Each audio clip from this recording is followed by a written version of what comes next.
اور یہود کہتے ہیں کہ عزیر اللہ کے بیٹے ہیں، اور عیسائی کہتے ہیں کہ مسیح اللہ کے بیٹے ہیں۔ یہ ان کے منہ کی باتیں ہیں۔ پہلے کافر بھی اسی طرح کی باتیں کہا کرتے تھے، یہ بھی انہی کی ریس کرنے لگے ہیں۔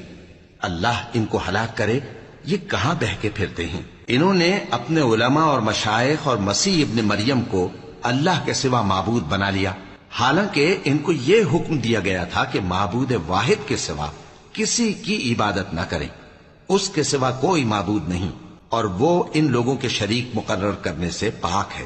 یہ چاہتے ہیں کہ اللہ کے نور کو اپنے منہ سے پھونک مار کر بجھا دیں، اور اللہ اپنے نور کو پورا کیے بغیر رہنے کا نہیں، اگرچہ کافروں کو برا ہی لگے۔ وہی تو ہے جس نے اپنے پیغمبر کو ہدایت اور دین حق دے کر بھیجا تاکہ اس دین کو دنیا کے تمام دینوں پر غالب کرے، اگرچہ کافر ناخوش ہی ہوں۔ مومنو، اہل کتاب کے